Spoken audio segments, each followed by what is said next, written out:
Fakta manusia, dilema kemajuan teknologi dan pengetahuan Tuhan di zaman modern. Bab 1 Dilema kemajuan teknologi dan pengetahuan Tuhan di zaman modern. Islam dan kesetiaannya telah ada sejak lama, sejak keberadaan manusia pertama Adam, Shallallahu Alaihi Wasallam, hingga hari ini. Di abad ke-21 yang dianggap oleh umat manusia sebagai puncak peradaban manusia, dan tidak terkecuali di antara dunia-dunia cerdik yang mencirikan masa kini sebagai zaman ilmu pengetahuan dan teknologi atau bahkan masa perang di langit, Star Wars, dan Islam akan bertahan yang ada sampai kiamat virtual ini. Islam adalah syariah kehidupan manusia yang disertifikasi oleh Allah untuk kesempurnaannya yang tak tertandingi dan juga merupakan alternatif yang merupakan pilihan terbaik dari cara hidup di dunia maya dan juga untuk akhirat. Syariat Islam, iman Islam bersama dengan pengetahuan tentang Allah telah berkembang dari dekade ke dekade, dari satu periode ke satu zaman, dari satu nabi ke nabi, dari satu rasul ke rasul lainnya, telah berkembang ke tingkat yang paling lengkap dan sempurna di zaman Nabi SAW. Syariah hidup dalam Islam, teknologi Islam dan pengetahuan tentang Allah juga berkembang seiring dengan tingginya peradaban manusia dari satu dekade. Satu dekade ke tingkat tertinggi dan paling sempurna dari kejutan teknologi, hanya mencapai tingkat kecerdikan berpikir manusia dan juga keluar jauh dari tingkat pencapaian pemikir manusia. Seluruh kesempurnaan Islam baik dari segi pelaksanaan dan pengelolaan ekonomi, politik, sosial, pengetahuan teknologi dan sebagainya adalah sempurna dan telah mendapat pengakuan dari Allah SWT setahun sebelum wafatnya Rasulullah SAW sebagaimana dinyatakan oleh Allah. Al-Maidah 3. Pada hari ini, aku telah menyempurnakan agamamu, dan aku telah memberikan nikmatku kepadamu, dan aku telah memberkati Islam sebagai agamamu. Dalam konteks syariat kehidupan, Allah SWT telah mengajarkan dan menguraikan aturan-aturan, hukum, kehidupan manusia dengan hubungan manusia dengan supranatural, hubungan dengan teknologi, hubungan manusia dengan pengetahuan, hubungan manusia dengan Tuhan, Tuhan yang memerintah semua manusia dengan tujuan tertentu yaitu untuk kesempurnaan, kebahagiaan manusia di dunia ini dan akhirat. Memang, kebahagiaan ini tidak ada bandingannya dan telah disertifikasi oleh teman dan lawan. Keagungan Islam di bidang pengetahuan dan pencapaian teknologi telah terbukti di masa lalu. Hal ini banyak diceritakan oleh Allah SWT dalam Al-Quran tentang kisah pencapaian ilmu pengetahuan dan teknologi yang para rasul, nabi dan umat manusia lalui pada masa itu dan semua kesempurnaan dan pencapaian pengetahuan dan teknologi yang dapat dicapai umat manusia di era itu telah terakumulasi dan dapat dicapai sepenuhnya pada zaman Muhammad Esa. Dan kemudian umat manusia kemudian sampai alam fana mengalami kiamat. Bahkan, beberapa kemajuan pengetahuan dan teknologi yang dapat dicapai oleh orang-orang Islam di masa lalu masih hadir di masa sekarang dan ketinggian teknologinya hingga hari ini tidak dapat lagi dieksplorasi oleh manusia modern. Sesungguhnya prestasi ilmu Allah dan teknologi Islam lebih tinggi dari teknologi saat ini karena ilmu dan teknologi Islam yang diajarkan Allah begitu jauh sehingga tidak dapat diterima oleh akal manusia. Pencapaian teknologi di zaman sekarang ini semata-mata didasarkan pada studi dan kecerdikan otak pikiran, yaitu tingkat pencapaian teknologi dan ilmu kalam. Meskipun manusia telah mampu menciptakan teknologi nuklir tetapi teknologi Islam melalui ilmu Allah sebenarnya jauh lebih tinggi karena dapat diterapkan tidak hanya pada ilmu kalam tetapi juga dapat dicapai dengan pengetahuan yang lebih tinggi yaitu melalui ilmu gaib dan ilmu syiah seperti yang dijelaskan pada bab sebelumnya bahwa teknologi Islam dan ilmu Allah dapat dicapai melalui 3 silabus. Kurikulum Anda kalam, ilmu gaib, ilmu syuhada. Berdasarkan studi kalam, yang merupakan silabus terendah dalam studi pengetahuan Allah, manusia telah mampu membanggakan berhasil menjelajahi ruang angkasa, membuat bom atom, merancang komputer dan sebagainya. Sangat bangga dengan manusia zaman modern atas kesuksesan mereka. Memang, pencapaian ilmu kalam dapat dikuasai oleh semua manusia baik itu Islam atau murtad, yang saleh atau tidak selama itu manusia. Sehingga mereka bisa menguasai ilmu kalam.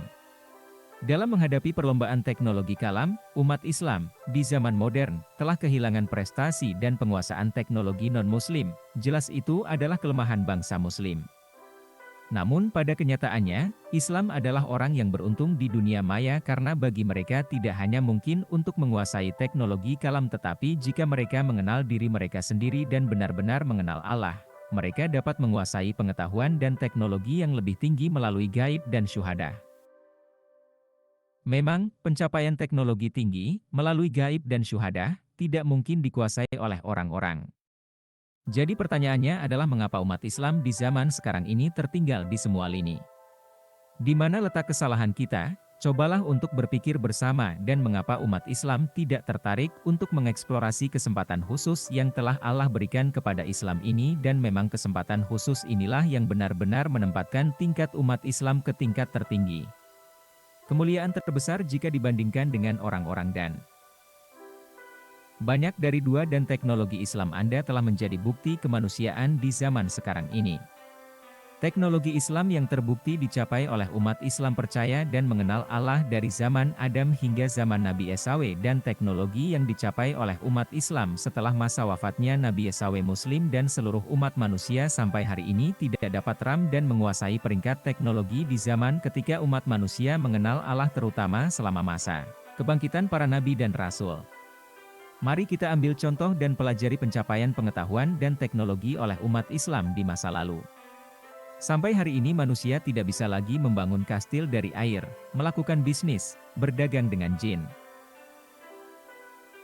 Menggunakan tenaga kerja untuk membangun jalan dengan energi jin, pengetahuan tentang teknologi bahasa untuk memungkinkan orang berbicara dengan non-manusia termasuk hewan, memakmurkan negara sehingga orang dapat membangun rumah, bungalow, dari emas dan permata, menghasilkan manusia yang memiliki kemampuan terbang di udara tanpa menggunakan alat, memberikan pengetahuan kepada manusia untuk berjalan di atas air dan sebagainya.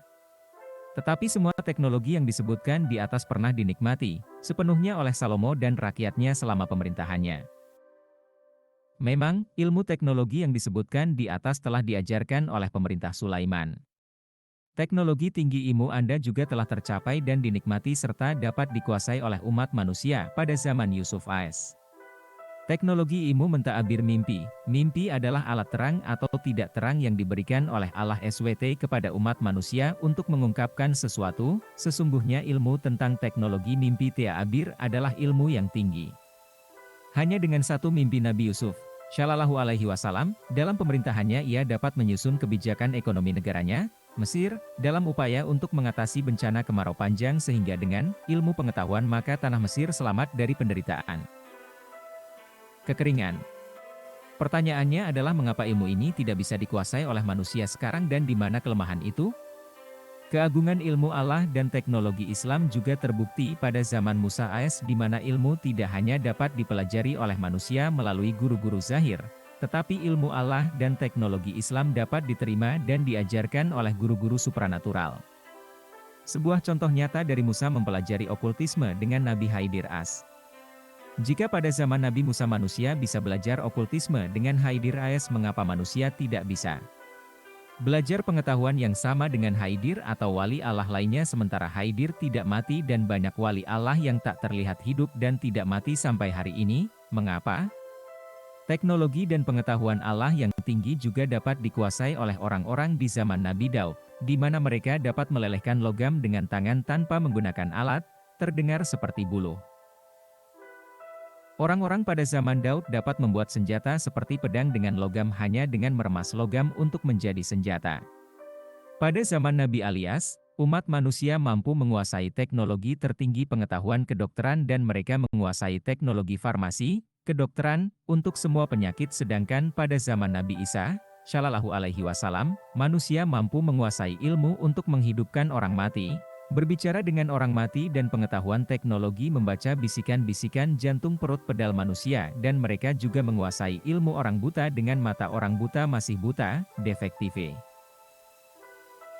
Jadi masih banyak lagi contoh yang bisa kita pelajari dan kita telah mendengar dari orang tua modern kita tentang belati pemerasan Jawa yang dibuat oleh wali Allah dengan tangan.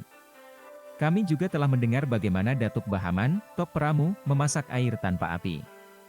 Kami telah mendengar kisah Syaikh Abdul Qadir makan ayam dan menghidupkan kembali ayam. Kami juga telah mendengar Sayyidina Omar membacakan khotbah di Masjid Nabawi dan pada saat yang sama memberikan instruksi kepada para prajurit yang bertempur di Baghdad. Kita juga pernah mendengar tentang Tok Kenali, seorang ulama tasawuf Kelantan, berbuka puasa di banyak tempat, 6 tempat, sekaligus. Kami juga telah mendengar bahwa bagaimana Tok Pulau Manis, Tok Kupalo,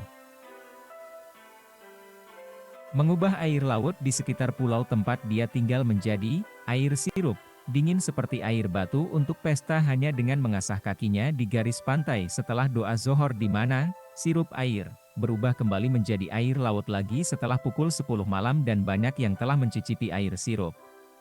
Kami juga telah mendengar bahwa Pak Cu Hasan, Wali Hasan Lati, telah menembak orang-orang yang mengkhianatinya hanya dengan jari telunjuk setelah dia ditembak dengan pistol oleh kelompok jahat. Dalam sejarah Wakandar, Pangeran Raden Iskandar, Linau Batu Pahat Johor sering ditemukan di Masjidil Haram setiap hari Jumat, sedangkan pada saat yang sama Wakandar berada di gubuk kecilnya di kampung Linau Batu Pahat, Johor, dan banyak cerita lainnya telah menjadi kenyataan di masyarakat dulu dan sekarang. Pertanyaannya adalah mengapa mereka dapat melakukan ini jika tidak mereka menggunakan ilmu teknologi Tuhan dan mendefinisikan diri mereka dengan Allah SWT. Mereka adalah Muslim seperti kita, tetapi mengapa kita tidak ingin mengeksplorasi teknologi Allah SWT? Beberapa dari kita mungkin berkata, kita adalah warga sipil, itulah sebabnya kita tidak bisa melakukannya. Jadi kapan kita ingin menjadi warga sipil dan apakah mereka bisa menguasai pengetahuan itu? Jawabannya tentu tidak. Sumur. Pikirkan sendiri. Memang, kelemahan umat Islam saat ini untuk menguasai teknologi tinggi Allah mungkin terhalang karena sejumlah faktor yang dapat diperdebatkan dan dipertanyakan. Faktor pertama, jatuhnya beberapa kerajaan Islam di masa lalu, di mana pada masa pemerintahan raja-raja Islam, dapat dikatakan bahwa banyak ulama tasawuf terbunuh atau dikorbankan dalam perang dan banyak buku-buku studi Islam, terutama tasawuf dan ilmu makrifat, dibakar. Di antara contoh nyata adalah bahwa jatuhnya Islam di Baghdad oleh tentara Monghol menyebabkan banyak tasawuf terbunuh dan buku-buku dibakar dan hanyut ke sungai. Jatuhnya beberapa kerajaan di anak benua India telah menelan biaya banyak sarjana tasawuf dan begitu juga buku-buku teknologi Islam yang terhapus dan lenyap sama sekali. Dari faktor ini, cobalah untuk mengeksplorasinya sendiri. Berapa banyak harta ilmulah yang telah ditemukan dan dikuasai oleh umat manusia yang hanyut dalam arus zaman.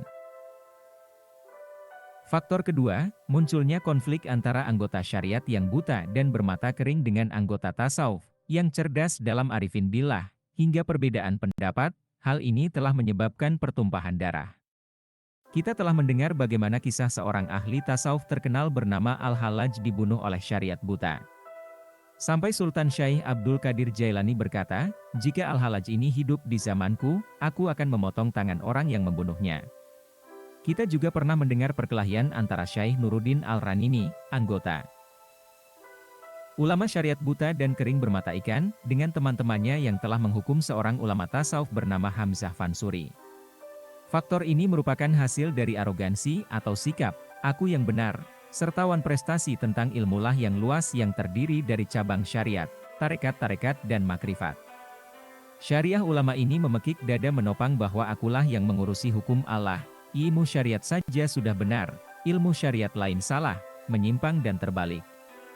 Mereka bodoh. Tetapi tidak tahu bahwa mereka bodoh. Mereka bodoh tetapi tidak tahu bahwa mereka bodoh dan berpikir bahwa pengetahuan Allah sesempit pengetahuan dalam otak mereka. Sikap ini masih dikaitkan dengan setengah guru dan ustaz syariat yang buta dan berpikiran dangkal. Sumur. Saya lulus dengan gelar PhD dalam syariah atau tidak? Saya 30 tahun belajar di Mekah, semua buku syariah saya lelah belajar. Mereka tidak menyadari bahwa unta itu masih unta. Karena sikap mereka telah menjadi alasan utama untuk pengembangan pengetahuan di bidang tasawuf dan makrifat kepada Allah Subhanahu wa Ta'ala, dan beberapa dari mereka telah memberikan dorongan negatif kepada masyarakat untuk belajar tasawuf. Apa yang mereka katakan?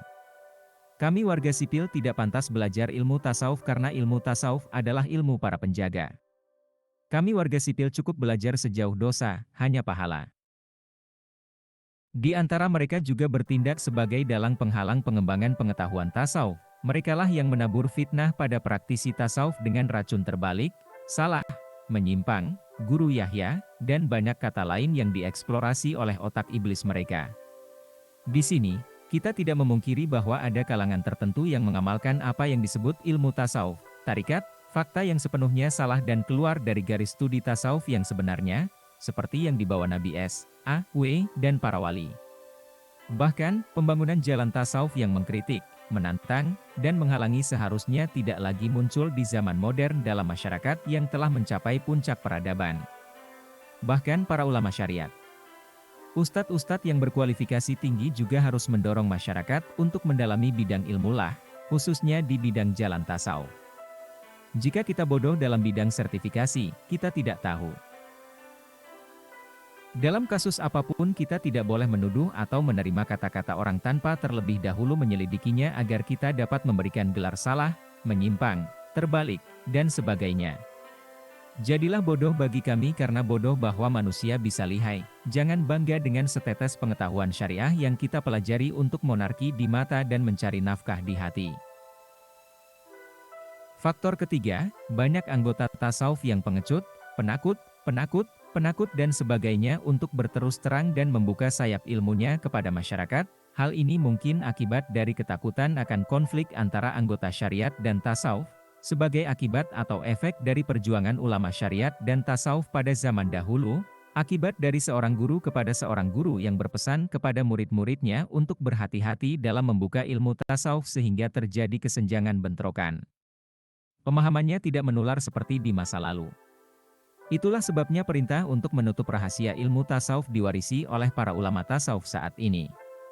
Dari situ, wahai ulama tasawuf, marilah kita semua membuka gelombang baru dengan sikap baru untuk menyebarkan ilmu tasawuf ini kepada anak-anak generasi kita karena tanpa sikap berani para ulama tasawuf, tentunya ilmu makrifat akan hilang dan menyebabkan banyak generasi muda umat Islam buta mengenal Tuhannya.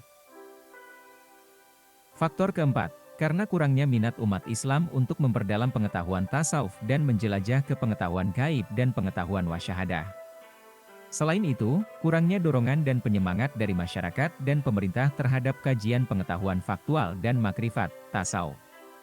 Sebagian besar masyarakat kita berpikir bahwa pengetahuan tentang tasawuf adalah pengetahuan para wali dan mereka memahami bahwa para wali hanyalah fungsi untuk membuat air tawar karena jimat kadang-kadang bertindak sebagai tuan dukun.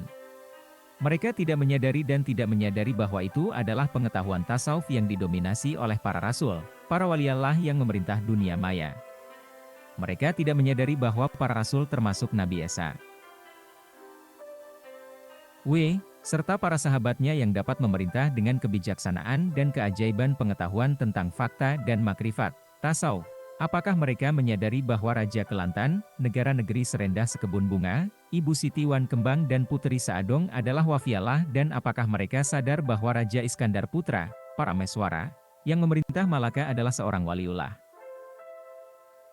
Dengan ini sudah cukup bagi kita yang ingin menyadari bahwa ilmu perwalian ini bukan hanya sekedar membuat air tawar, mantra air, melainkan pengetahuan tentang fakta dan makrifat, tasawuf, adalah ilmu tertinggi yang bisa dikuasai manusia di alam maya ini. Masyarakat harus sadar bahwa syariah Islam tanpa fakta adalah kosong. Ini seperti senapan tanpa peluru. Ini seperti gula, tidak manis. Oleh karena itu, sudah menjadi tanggung jawab semua pihak yang mengaku Islam untuk bertindak dan memperdalam ilmu tasawuf, bahkan pemerintah sendiri harus menyadari fakta ini. Dorongan dan dorongan baik melalui bentuk ekonomi maupun moral harus ditanamkan di kalangan masyarakat sehingga masyarakat muslim akan kembali ke masa kebesaran dan mampu menguasai ilmu Allah dan teknologi tinggi Islam seperti yang pernah dikuasai oleh umat Islam sebelum kita. Dengan demikian martabat Islam akan mampu bangkit kembali di mata dunia dan membuktikan betapa sempurnanya Islam, betapa mulianya Islam. Jadi kepada siapa kita harus menyalahkan dilema ini terjadi, sebaliknya kita tidak menyalahkannya pada siapapun. Salahkan itu pada diri kita sendiri karena kita lalai mengambil jalan yang benar. Ini seperti puisi orang tua itu. Buah-buah keledai, chestnut di ember, bukan keberuntungan-keberuntungan, salah satu dari kita tidak mengenal diri kita sendiri. Menyeberangi perahu mudik ke Hulu, Tanak Pulut santan durian, jarang orang menyesalinya dulu, banyak orang menyesal kemudian. Preview wasiat kakek saya.